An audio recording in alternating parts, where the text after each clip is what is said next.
The valley was a tomb of stone and shadow, carved deep into the Hindu Kush where even satellite coverage flickered like a dying signal. Somewhere in that maze of rock and ancient pathways, 6 Navy SEALs had gone silent 40 minutes ago, their last transmission fragmenting mid-word into static that made every operator at Bagram hold their breath. The operation had been textbook until it wasn't.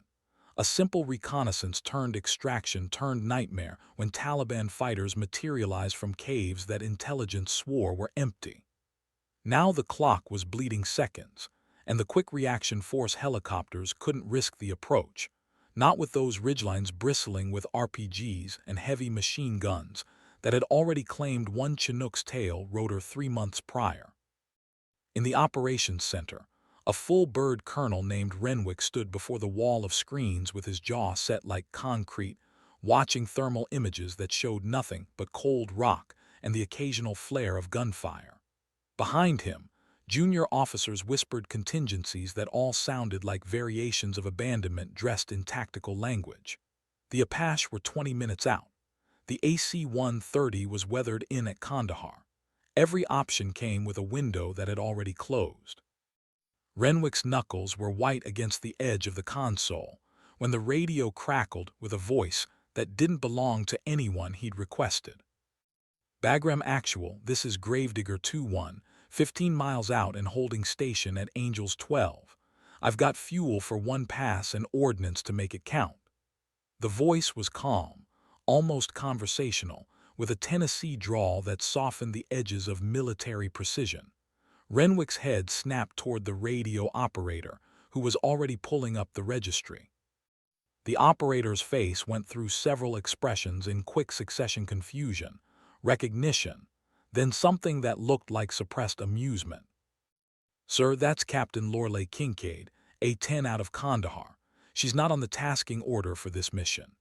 The name hit the room like a cold wind. Kincaid. Half the officers present had heard the stories, and the other half had contributed to them.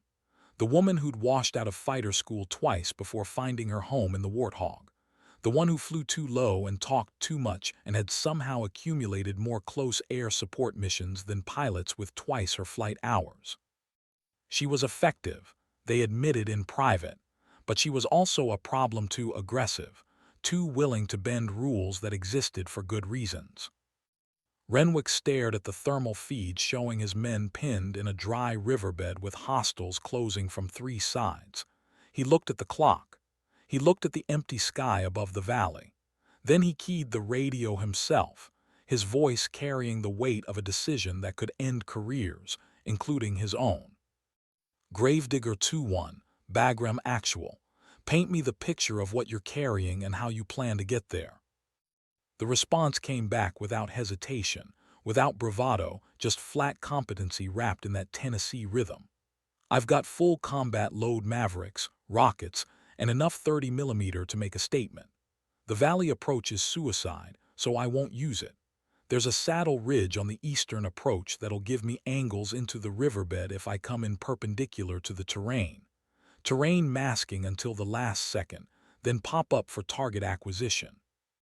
They won't see me until I'm already firing." She paused, and when she continued, her voice carried something that made Renwick's spine straighten. "Sir, those boys have been alone long enough. Let me go get them." In the operations center, nobody moved. On the thermal feed, muzzle flashes were multiplying like angry fireflies. Renwick thought about regulations and risk assessments, and the after-action reports that would dissect every second of what came next. Then he thought about 6 men in a valley who'd stopped believing anyone was coming. "Gravedigger 2-1, you are cleared hot. Bring our boys home."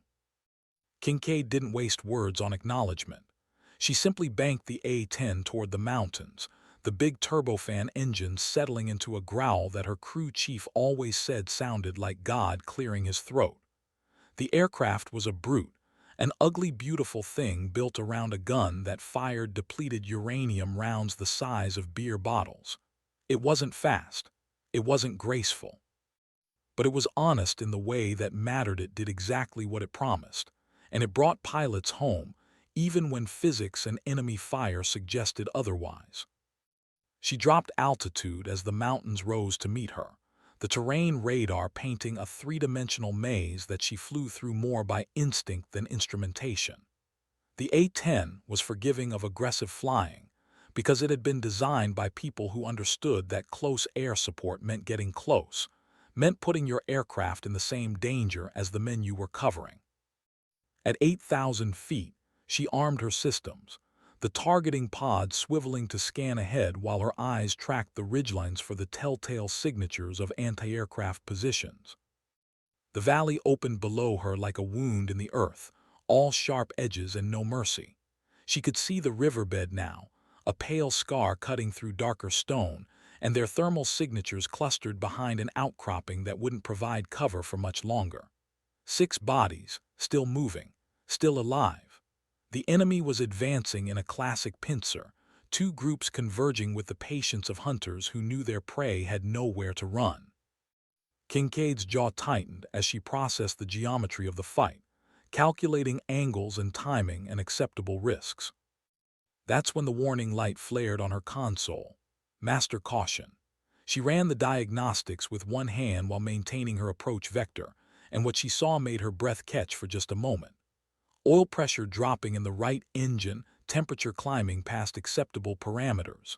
Battle damage, probably a bullet or shrapnel from her previous mission that morning, something that had been bleeding slowly until the sustained high-power settings on this approach pushed it past the threshold. The engine wasn't dead yet, but it was dying, and she was still 5 minutes from target. She could abort, turn back, declare an emergency, let someone else handle the valley while she nursed her wounded bird back to base. It was the safe choice, the one that followed every regulation and risk matrix in the book. Nobody would blame her. Nobody except the 6 men who would die while waiting for the someone else who wasn't coming because there was no someone else, not in time, not with the assets available. Kincaid reduced power to the dying engine, felt the A-10 yaw slightly before she compensated with rudder trim. She ran the numbers in her head: fuel consumption, time on target, distance to the nearest emergency landing strip. The math was ugly but possible. Barely. She keyed the radio, her voice still steady. Bagram, Gravedigger 2-1. I've got a mechanical issue that's going to limit my loiter time. 1 pass, multiple targets. I'll need priority routing for emergency landing at Shank after I'm done. The operations center erupted in urgent conversation, but Renwick's voice cut through it. 2-1, say nature of your mechanical. Kincaid watched the oil pressure gauge continue its slow descent, watched the temperature needle climbing into the red. She thought about explaining, about giving them enough information to order her to abort. Instead, she gave them what they needed to hear. Engine running rough, sir. Still flyable. Still capable. It wasn't exactly a lie. The engine was running rough. The aircraft was still flyable. That it might not stay that way was a detail that would only complicate the decision tree, and those SEALs didn't have time for complicated.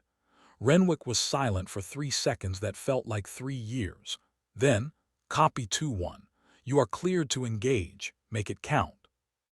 She came over the ridgeline like a curse wrapped in titanium, the dropping into the valley with its nose pitched down and its targeting pod locked on the northern group of fighters. They were bunched up, moving with the confidence of men who believed they owned the sky. Kincaid's thumb found the trigger for her rockets as her targeting reticle painted the cluster with a hard lock. Gravedigger engaging North Group, 70mm rockets, 4 seconds. The rockets rippled off the pods with a sound like tearing canvas, white smoke trails drawing straight lines to the enemy position. The impacts came as overlapping cracks of thunder, the mountainside erupting in dirt and fragmented stone. Bodies flew, the thermal signatures scattering like startled birds. Before the echoes faded, Kincaid was already pivoting, the A-10's nose tracking to the southern group who were now scrambling for cover, their attack suddenly transformed into desperate defense. The GAU-8 Avenger cannon spoke with a voice that carried across mountains. It wasn't a sound, it was a physical presence, a mechanical roar that turned depleted uranium into an argument that couldn't be refused. The burst lasted 3 seconds, the cannon cycling at 4,000 rounds per minute, each round capable of punching through tank armor. Against unarmored fighters, it was apocalyptic. The riverbank where the southern group had been advancing became a zone of churned earth and silence. "Gravedigger, Outlaw 26, you beautiful maniac." The voice on the radio was hoarse, probably from screaming, definitely from relief. The SEAL team leader's call sign carried gratitude that went beyond words. "We've got enemy rooted and breaking north. Can you keep them honest while we extract to the secondary LZ?" Kincaid checked her fuel, checked her dying engine, which was now shaking the airframe enough that her instruments were starting to blur. She had maybe 10 minutes before the engine seized completely, maybe less if she pushed it. The secondary landing zone was 2 clicks north, which meant the SEALs needed cover for at least 15 minutes of movement through hostile territory. The math didn't work, except it had to. She brought the A-10 around in a wide arc, positioning herself between the retreating SEALs and the direction of enemy reinforcements. "Outlaw, I've got you covered. Start moving." What followed was a masterclass in economy of violence. Kincaid didn't hunt, she patrolled, her presence alone enough to keep enemy fighters pinned and scattered. When groups tried to organize, she put a burst of cannon fire close enough to remind them that death lived at 10,000 feet above them. She marked positions with smoke rockets, called out movement patterns, became the eye in the sky that turned 6 isolated men into a unit with tactical superiority. But the engine was dying faster now. The vibrations had progressed from noticeable to alarming, the temperature gauge pinned at maximum, and she'd started to smell burning oil even through her oxygen mask. The A-10 could fly on one engine. It had been designed for it, but not forever and not while conducting combat operations. She was borrowing time, and the interest rate was climbing. "Gravedigger, Outlaw 26, we're at the LZ. Birds are 2 minutes out." The relief in the SEAL's voice was profound. They'd made it. Against everything, they'd made it. Kincaid felt something unknot in her chest, tension she hadn't realized she was carrying. She began her turn away from the valley, pointing the A-10's nose toward the emergency strip at Fob Shank when her right engine finally gave up. No warning this time, no gradual decline, just a massive shudder and then silence from that side of the aircraft. The A-10 yawed hard right, and she fought it back to level with full rudder and aileron, the single remaining engine screaming at maximum power. The aircraft was flyable barely, but it was also descending. Not quickly, not catastrophically, but inevitably. She ran calculations based on altitude and distance and came up with numbers that were optimistic at best. She keyed the radio, her voice still calm because panic helped nobody. "Bagram, Gravedigger 2-1 declaring emergency. Right engine failed, operating on single engine, current altitude 7,000 feet and descending. Request vectors to nearest suitable landing site." The response was immediate, multiple voices overlapping before Renwick's command voice cut through. 2-1, nearest suitable is Shank at your 11 o'clock, 15 miles. Can you make it? Kincaid looked at her altitude, looked at her rate of descent, looked at the mountains between her and safety. The honest answer was maybe. The necessary answer was different. "Affirm, Bagram, I'm headed to Shank." She coaxed every inch of performance from the remaining engine, adjusting mixture and prop pitch to find that perfect balance between power and efficiency. The A-10 was a tough bird, designed to take punishment and keep flying, but even tough had limits. She crossed the first ridgeline with 300 feet of clearance, the second with less than 200. The valley that held Shank opened up ahead, and she could see the runway, a strip of cleared earth that looked impossibly small from her altitude. The tower at Shank had been watching her approach on radar, and their call was tight with professional concern. "Gravedigger 2-1, Shank Tower, we have emergency equipment standing by. Runway is clear. You're number 1, no delay." She acknowledged with a click of the mic, both hands now on the controls as she set up her approach. No time for a pattern, no time for finesse, just a straightened approach that would either work or become a very bad day for everyone involved. The landing gear came down with reassuring clunks, 3 green lights confirming everything was locked. She was low now, less than 1,000 feet, the ground rising to meet her as she crossed the fence at the end of the runway. The A-10 touched down hard, all dignity abandoned in favor of getting on the ground before physics made the decision for her. She deployed the thrust reverser on the good engine, stood on the brakes, and felt the aircraft shudder as it bled speed. The runway disappeared beneath her at an alarming rate, then gradually slowed, then stopped with 2,000 feet of concrete still ahead. She sat there for a moment, hands still on the controls, listening to the single-engine wind down and feeling the adrenaline start to leak out of her system. The emergency vehicles were already converging, but she took a second to key the radio one more time. Bagram, Gravedigger 2-1 is down safe at Shank. Mission complete. Those SEALs made it home. There was a pause, and when Renwick's voice came back, it carried something that sounded like respect wrapped in military formality. Copy 2-1. Good work today. Damn good work. She shut down the remaining engine and started the process of securing the aircraft. Through her canopy, she could see the maintenance crews approaching, see the emergency response team standing down from immediate alert. Another mission, another landing, another day in the Warthog.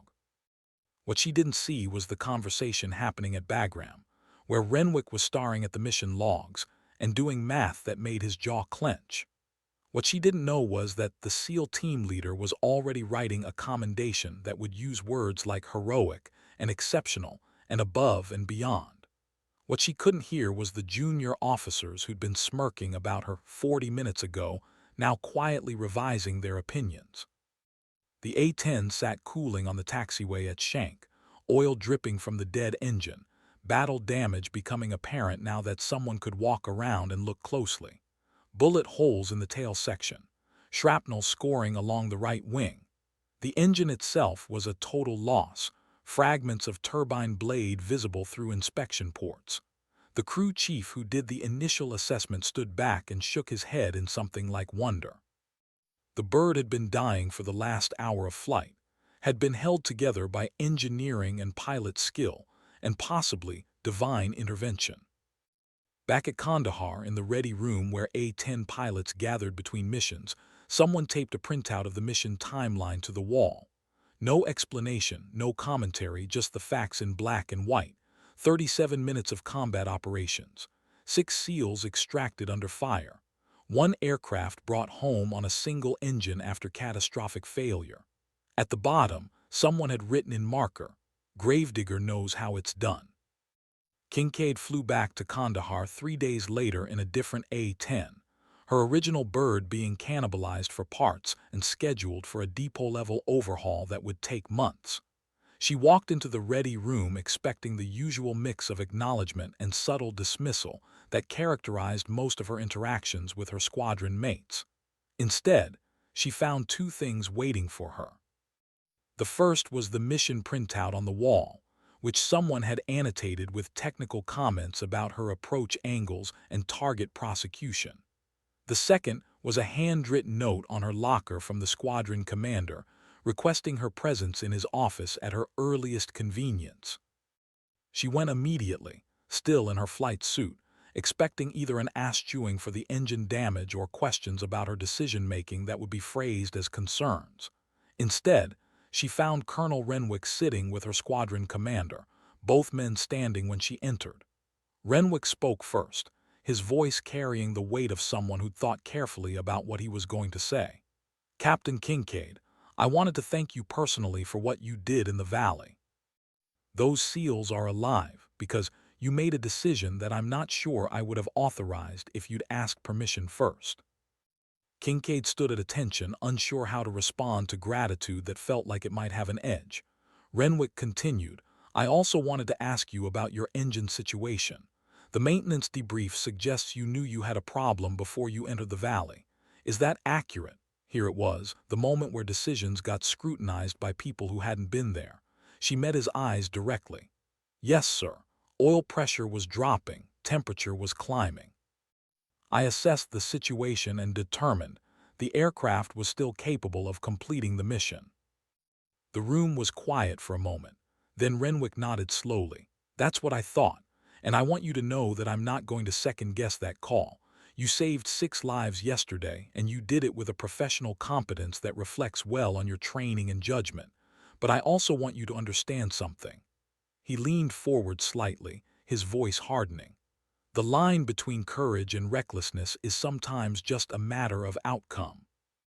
You made the right call, but if that engine had failed 2 minutes earlier, we'd be having a very different conversation. Do you understand?" She understood perfectly. She was being praised and warned simultaneously, being told that exceptional results didn't create blanket permission for exceptional risks. It was fair. It was also unnecessary because she'd been running those calculations herself for 3 days, wondering if she'd been right or just lucky. "I understand, sir. The mission required someone to take the risk, and I was the only asset available. If the situation had been different, my decision would have been different." Renwick stood, extended his hand. "Fair enough, Captain. Keep flying like you know what you're doing, because yesterday proved that you do. And if you ever have doubts about a decision, remember that asking for input isn't weakness, it's wisdom." She shook his hand, felt the strength in his grip, understood that she'd just been given something more valuable than a medal. She'd been given trust. The squadron commander walked Renwick out, and when he returned, his expression was different, less formal, more thoughtful. He gestured for her to sit, took the chair across from her. "Lorelei, I've had you in my squadron for 8 months, and I'll be honest, I haven't always known what to make of you. You're aggressive, you bend procedures, and you make people nervous. But yesterday showed me something I should have seen earlier. You're not reckless, you're calculated. There's a difference." He pulled out a folder, slid it across the desk. Inside were orders: temporary duty assignment to Bagram, working directly with ground combat units to develop improved close air support protocols. It was a recognition of expertise, a statement that her particular skills had value beyond just flying missions. It was also, she realized, a way to keep her visible, to put her in front of people who could see past the stories to the competence underneath. She looked up, saw him watching her carefully. "Sir, I appreciate this, but I'm not looking for special treatment. I just want to fly." He smiled slightly. "This isn't special treatment, Captain. This is the Air Force realizing it has an asset it's been underutilizing. You're good at this job, not just competent but exceptional in specific ways that matter. The people who matter are starting to notice. Don't waste it by pretending you're just another pilot, because you're not. Own it." She left the office with the folder under her arm, walked back through the squadron spaces where other pilots were planning missions and studying tactics. A few nodded to her, acknowledgement that felt different than before. The mission printout was still on the wall, but now it had company photos of the SEAL team with a handwritten note thanking the gravedigger pilot who pulled our asses out. She stopped, read the note, felt something shift in her chest that she didn't have words for. That evening, she sat in her quarters and wrote the after-action report that would become part of the official record. She wrote about tactical decisions and threat assessments, about terrain masking and weapon selection. She didn't write about fear or doubt or the moment when she'd chosen to continue with a dying engine, because turning back meant abandoning men who'd already been abandoned by circumstance. Those weren't details that belonged in official documents. Those were details she'd carry privately, part of the weight that came with the responsibility of flying close air support. But she did write one thing that surprised her as she typed it. "The A-10 performed exceptionally under extreme conditions, and I have complete confidence in this platform's ability to accomplish any close air support mission despite significant battle damage. The margin of safety built into this aircraft saved both my life and the lives of the personnel I was supporting. I request continued assignment to A-10 operations." It was as close as she could come in official language to saying that she'd found where she belonged. The response from the SEAL team came 3 weeks later, delivered by a quiet major who showed up unannounced and asked if she had time for coffee. They sat in the chow hall, and he told her stories about the valley, about the moment when they'd heard her engines and knew that someone was coming. He told her about the men on his team, about their families, about the kids who would grow up with fathers because she'd made a decision that most pilots wouldn't have. Then he handed her a patch the SEAL team's unit insignia and told her that she was considered an honorary member, that they'd adopted her as one of their own. She tried to decline it, feeling like it was too much, but he wouldn't take it back. "Ma'am, you need to understand something. We've worked with dozens of pilots, hundreds of close air support missions. Most of them are good. Some are great. But what you did, that's legend material. That's the kind of thing we'll be telling the new guys about for years. You didn't just save us, you showed us what it means when someone says they have our back. So take the patch, wear it if you want, but know that you've earned something that can't be taken away." She took the patch, felt the weight of it in her palm, understood that she was holding a symbol of trust that transcended military rank or branch of service. That night, she sewed it to the inside of her flight jacket, where it wouldn't be visible but where she'd know it was there.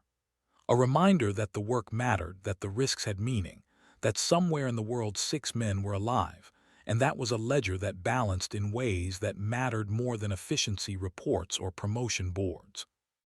The temporary duty at Bagram turned into 3 months of intensive work, developing tactics and procedures that would eventually be distributed throughout the theater. She flew with different units, worked with different ground commanders, learned the subtle differences between supporting Rangers versus SEALs versus Special Forces.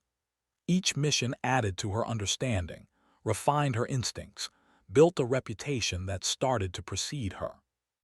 When she returned to Kandahar, she found that her squadron had grown by 3 new A-10 pilots, all of whom had specifically requested assignment based on the opportunity to fly with her. One of them was a young lieutenant named Voss, fresh from the weapons school and carrying himself with the confidence of someone who'd been told he was exceptional for so long that he believed it. He approached her in the ready room with a mixture of respect and competitive edge, asking if she'd be willing to fly as his wingman on his first combat mission. She almost laughed at the phrasing her as his wingman, when she had more combat hours than he had total flight time. But she saw the sincerity under the swagger and agreed, understanding that everyone needed someone to fly with them the first time it got real. The mission was routine until it wasn't, a standard patrol that turned into troops in contact when a platoon of Marines stumbled into an ambush in the green zone outside Sangin. Voss was on the radio immediately, confident and precise, setting up his attack run with textbook accuracy. But when the ground controller started describing the situation, friendlies and hostiles within 50 meters of each other, danger close fire mission, buildings and tree lines complicating clean angles, she heard his confidence waver. This was the moment the textbooks couldn't prepare you for, when the right answer required judgment that only came from experience. She keyed the radio, her voice calm. "Voss, I've got lead for this one. Follow my run, watch my weapons release, learn the geometry. You'll take the next target." She heard his hesitation, the blow to ego that came from being pushed aside, but he acknowledged and fell into trail formation. She walked the ground controller through what she was seeing, described the approach angle that would let her strafe parallel to the friendly position, asked questions about elevation and concealment that refined her mental picture. Then she rolled in, the A-10 diving toward the tree line with the cannon already spun up. The burst was surgical, 3 seconds of fire that walked 30mm rounds through the enemy position like a vengeful scythe. Trees exploded into splinters, the ground erupted, and when the Marines reported all enemy targets destroyed with no friendly casualties, she heard Voss exhale over the radio. She pulled off target, climbed back to patrol altitude, and then did something that surprised both of them. She handed control back, told him to take the next engagement, told him she'd be right there if he needed guidance. And when the next call came in, he flew it exactly as she'd taught him, careful, precise, confident but not cocky. After they landed, he found her during the debrief and apologized for being presumptuous about the wingman comment. She waved it off, told him that confidence wasn't a problem as long as it was paired with humility. "You're a good pilot, Voss. You'll be a great one once you stop trying to prove it and just do the work. That mission today, you did it right. Build on that." She saw something shift in his expression, saw him understand that she wasn't competition or threat, she was resource. And in that moment, she realized that her role was evolving beyond just flying missions. She was becoming the person others learned from. The months accumulated into a year, then two. Kincaid flew mission after mission, each one adding to a record that started to look less like an individual achievement and more like a body of work. The Valley mission became known simply as the Gravedigger Run, referenced in training syllabi and tactics discussions. She became the pilot that new A-10 drivers wanted to fly with, the one whose name appeared on the scheduling board and made everyone pay attention. Not because she was famous, but because she was effective in ways that mattered when the radio crackled with someone's worst day. She made captain ahead of her peers, the promotion board apparently less interested in her unconventional approach than in her results. The ceremony was small, held in the squadron briefing room with her commander pinning on the new rank while her fellow pilots applauded. No speeches, no grand statements, just acknowledgement that she'd earned the advancement through competence and consistency. Afterward, someone updated the mission printout on the wall, adding her new rank to her name. The legend was growing, even as she worked to stay focused on the work itself. But legends have weight, and weight can become burden.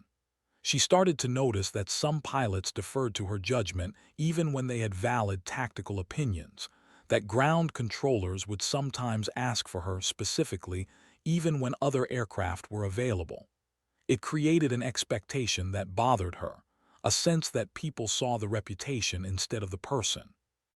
She tried to push back against it, tried to emphasize that every A-10 pilot was capable of what she'd done, that the aircraft itself deserved more credit than any individual. But legends don't follow logic, they follow narrative, and her narrative had been written by that day in the valley when she'd chosen to keep flying on a dying engine. One evening, she sat in the ready room after everyone else had left, staring at the mission printout that had started it all. Someone had added more annotations over the month's technical comments, questions about decision points, observations about risk management. It had become a teaching tool, a case study in how to execute close air support under the worst possible conditions. She traced her finger along the timeline, remembering each decision, each moment when she'd chosen one path over another. Had she been right, or had she been lucky? The question didn't have a clean answer, and maybe that was the point. Maybe the job required accepting that you'd never really know, that you made the best call you could with the information available and lived with the outcome either way. Her second deployment ended with a formal ceremony where she received the Distinguished Flying Cross for that Valley mission, the award coming 18 months after the event because the paperwork had gotten lost, and then found, and then reviewed by committees who wanted to make sure the heroism was properly documented. She stood at attention while the citation was read, hearing her decisions described in language that made them sound more certain than they'd felt at the time. The medal was heavy in its case, a piece of metal that represented something intangible and important. But the moment that mattered more came 3 hours later, when she was approached by a young woman in civilian clothes who introduced herself as the wife of Outlaw 26, the SEAL team leader from the valley. The woman's hands shook as she held a photo of her husband and 2 small children, and her voice broke when she said, "Thank you. He tells our kids about you, about the pilot who came when everyone said it was impossible. You're part of our family story now, part of how we explain what courage looks like. I needed you to know that." Kincaid had no words for that. She managed something that might have been "you're welcome," or might have been simple acknowledgement, but mostly she just stood there and felt the weight of what she'd chosen that day, felt it land in her chest where it would live permanently. The medal was official recognition. This was human recognition. Both mattered, but only one would keep her awake at night, thinking about choices and consequences, and the profound responsibility that came with being the person others counted on when everything went wrong. She returned stateside for the first time in 3 years, assigned to an instructor position at Davis-Monthan, where she would teach the next generation of A-10 pilots how to fly close air support. It felt strange to be walking through familiar buildings, Strange to see faces that hadn't been weathered by deployment. Strange to realize how much she'd changed. The young pilots looked at her with a mixture of awe and nervousness, having heard the stories, having studied her missions in their coursework. She was the gravedigger now, more legend than person, and she hated it even as she understood its utility. Her first class was basic close air support tactics, and she started by erasing everything on the whiteboard except a single question. "What's the point?" The students looked confused, so she clarified.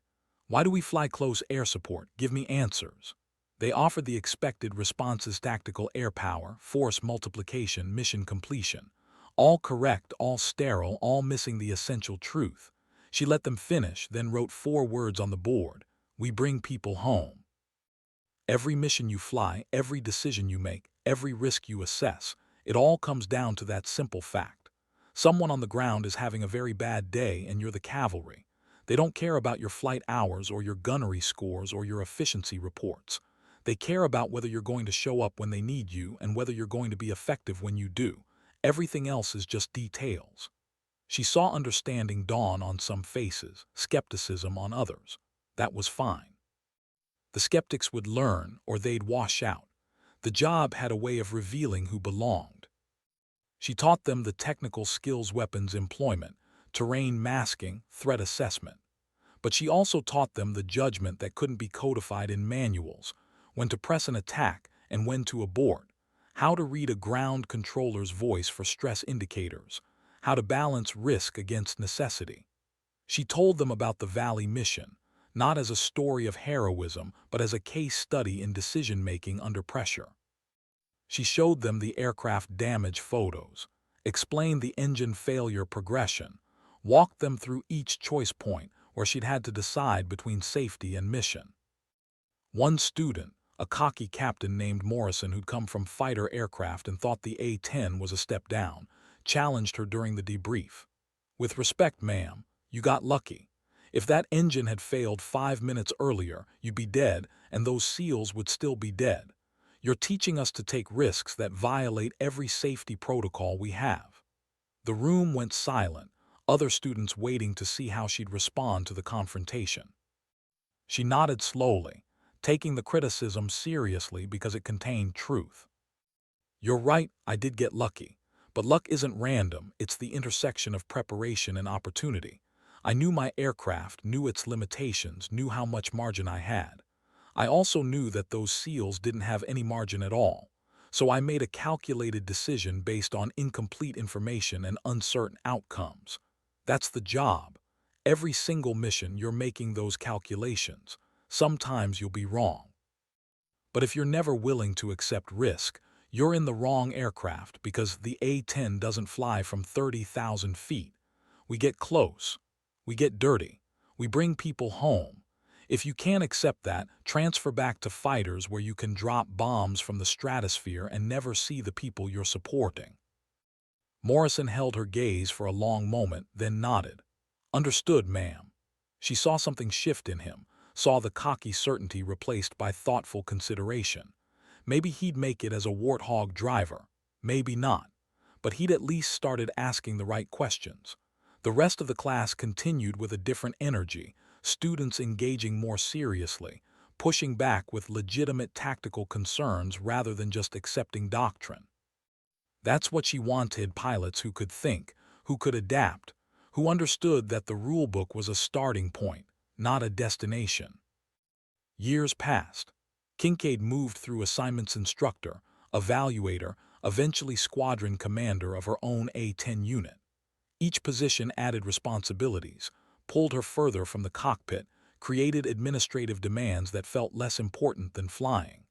But she also saw how her influence expanded, how the lessons she'd learned in that valley rippled outward through pilots she'd trained, through tactics she'd helped develop, through a culture that valued competence and courage over conformity.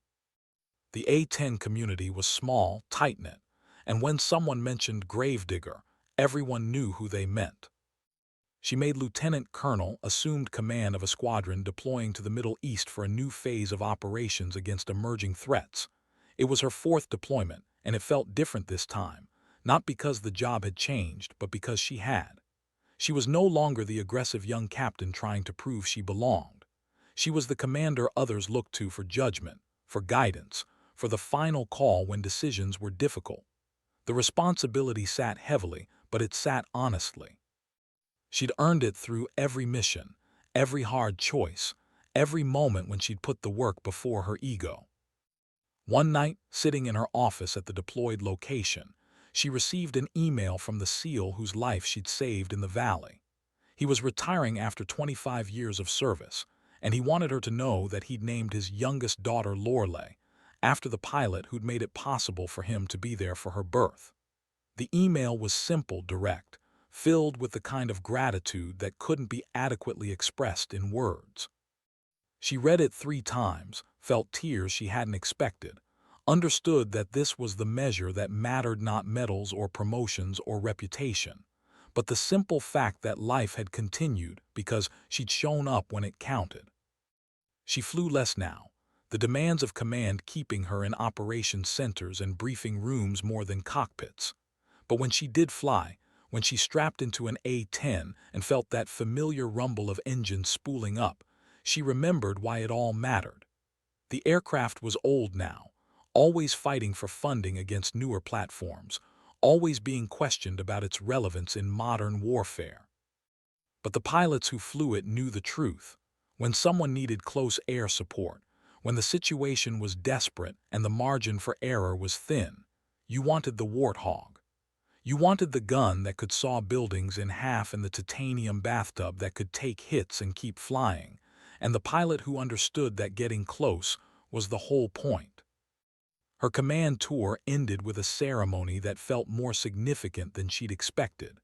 Her squadron had flown hundreds of sorties, supported countless operations, brought everyone home safe.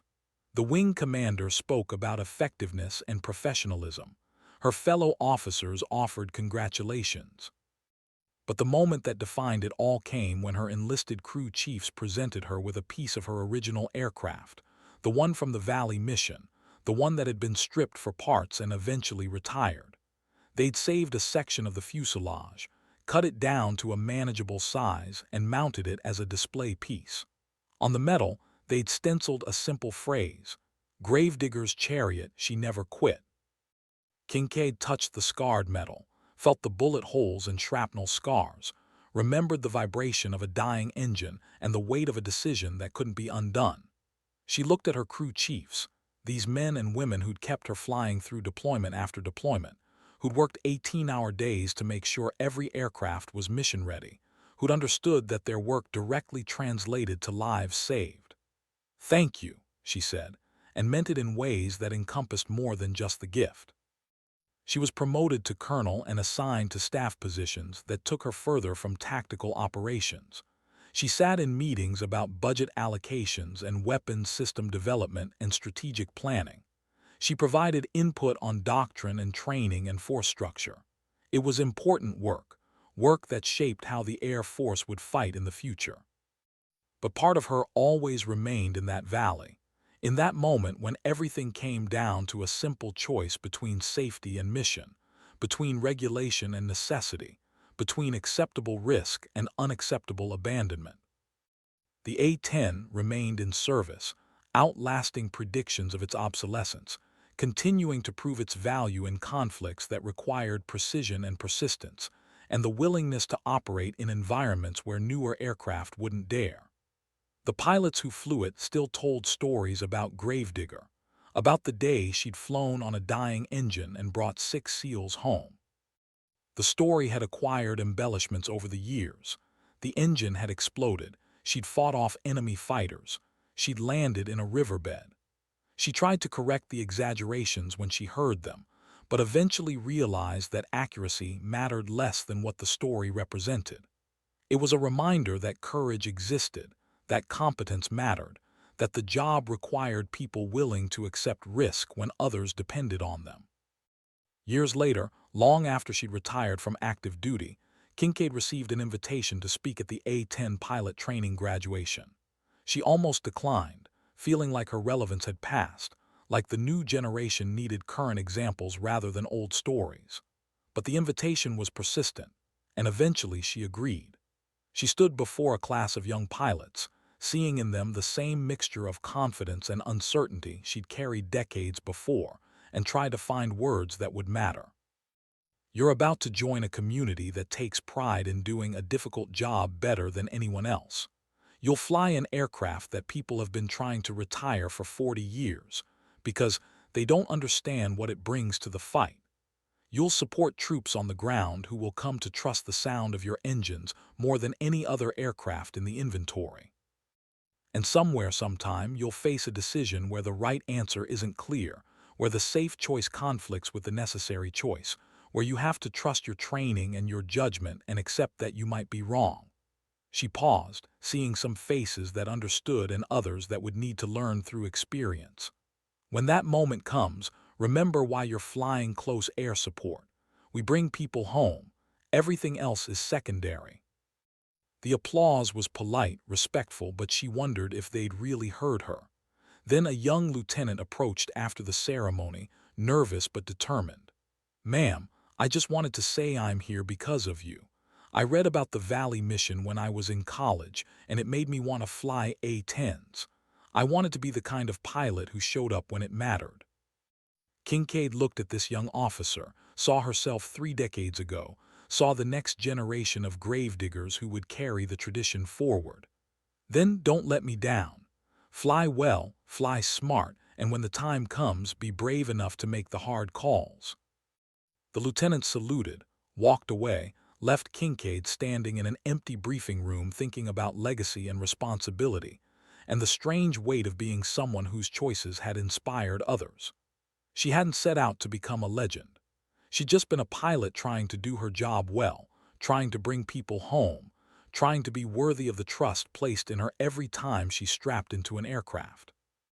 The rest of the stories, the reputation, the influence, those were consequences she hadn't sought but couldn't escape.